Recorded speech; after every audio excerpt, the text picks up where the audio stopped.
ካብ ብነዳዲ ዝዝወራ መኻይን ዝተፈለየ መማረፂ መጓዓዝያ ይቕየር ኣሎ።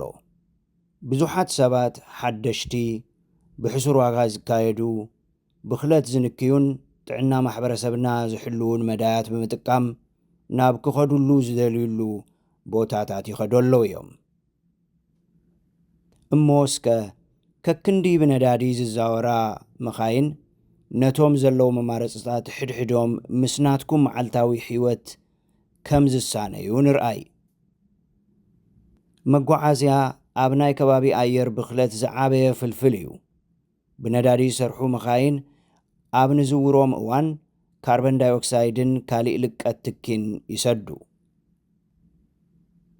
ግና ዝሓሸ ፅሬት ዘለዎ መማረፂ ከም ማኪና ኤሌክትሪክ፣ ክልተ መዳይ ዘዳቐለ ወይ ሃይብሪድ ማኪና፣ ሓሓደሻ ኢባይክ ዝበሃል ብሽክሌታ ኤሌክትሪክን ባቡርን እቶብስን ፅረቱ ዝሓሸ ወይ ንከባቢ ኣየር ብሓፈሻ ዝሓሸ እዩ። በብመዓልቱ ሓደ ጉዕዞኹም ፅሬቱ ብዝተሓለወ መዳይ ብምግባር ኣብ እንትንፍሶ ኣየርን ኣብ እንካፈሎ ከባቢ ኣየርን ለውጢ ምምፃእ ይከኣል እዩ። ሎሚ ካብ ዝኾነ እዋን ብዝበለፀ መማረፅታት ዘለዎ እዋን እዩ። ማኪና ኤሌክትሪክ ኢቪስ ዝበሃላ ኣለዋ እየን። ኣብ ሶኬት ሽኳዓ መኻይን ሃይብሪድ፣ ብሽክሌታ ኤሌክትሪክን ከም እቶቡስን ባቡርን ዝኣመሰላ መጓዓዝያ ሓፋሽን ኣለዋ። ብኩሉ ዝጥለብ ሓደ እንኮ ዝምረፅ የለን። ግና ኩሎም ብሓባር ንኩሉ ሰብ ዝፀርዩን ብሉፃትን መዳያት ይኾኑ። ማኪና ኤሌክትሪክ ወይም ኢቪ ሙሉእ ብምሉእ ኤሌክትሪክ እየን። ብድሕሪት ዝስደድ ትኪ መውፅኢ የብለንን።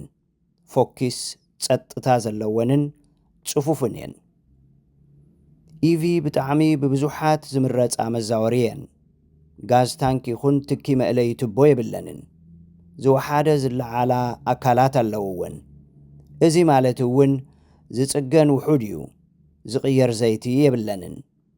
መብዛሕተን ብሓደ ሙሉእ ቻርጅ ካብ 200 ክሳብ 300 ማይል ክጓዓዛ ይኽእላ። ከምኡ እውን ቻርጅ መግበሪ ኣብ ብዙሕ ቦታታት ምርካብ ይልመድ ኣሎ።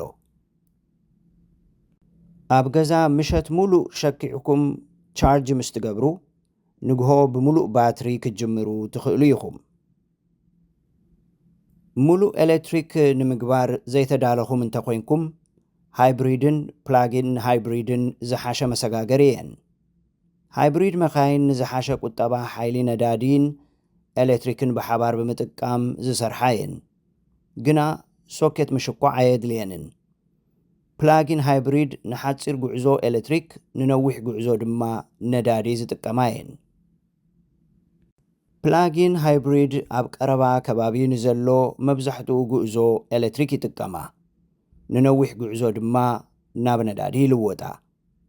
ፕላጊን ሃይብሪድ ቀሊል ዘተኣማምን ማኪና ንዝባረዩ ዝተፈላለየ መጠን መገዲ ንዝዝውሩን ስድራ ዝሰማማዕ እየን።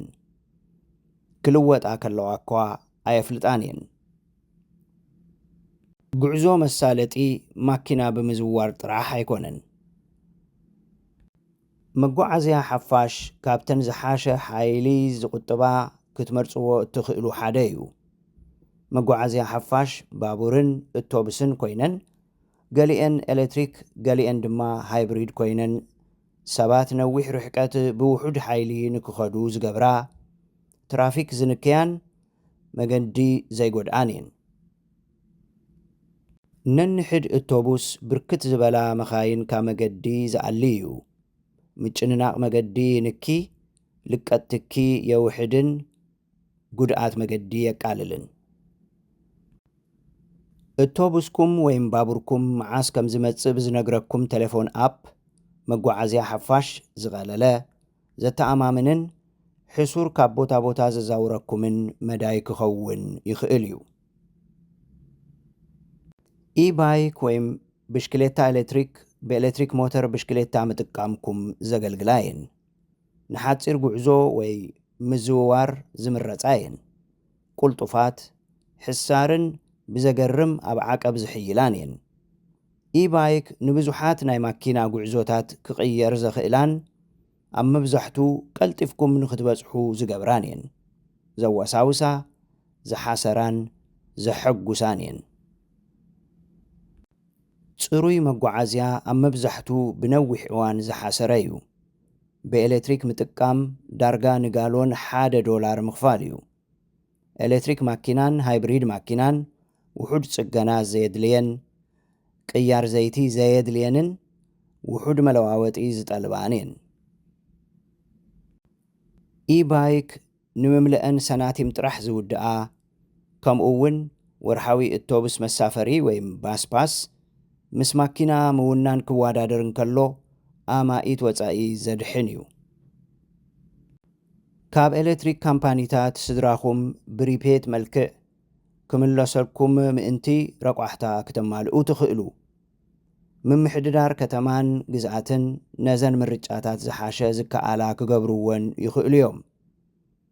ብፍላይ ድማ ቀዲሞም ኣብ ጥቕሚ ዝውዓሉ ማኪና ኤሌክትሪክ ዝዕድጉን እቶቶም ረቋሕታ ዘማልእን። ሪቤት ማለት ዝዕደግ ድሕሪ ምግዛእ ዝምለስ ገንዘብ እዩ። ስለዚ ኢባይክ ንምግዛእ ሙሉእ ትኸፍሉን ሪቤት ካብ ኤሌክትሪክ ካምፓኒ ትጥይቑን።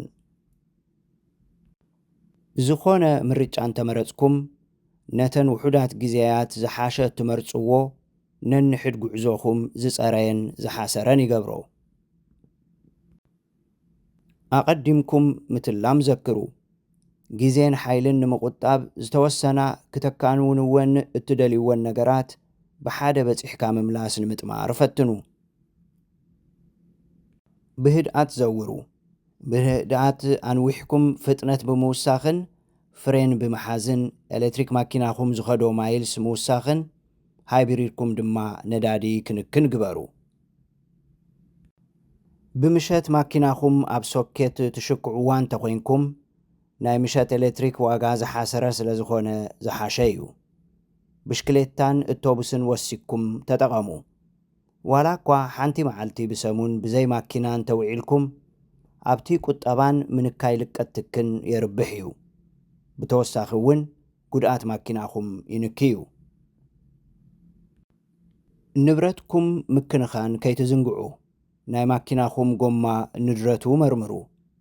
ባትሪኹም ተኸናኸኑን ኣብ እዋን ክረምቲ ኢባይኩም ኣብ ውሽጢ ገዛ ኣንብሩን። ምስኡ እውን ጉዕዞ ማኪና ምስ ካልኦት ሓቢርኩም ግበሩ። ካርፑሊንግን ቫንፑሊንግን ንመሳርሕቲን ጎረባብትን ዘጻምድን ልቀት ትኪ ዝንክይን እዩ።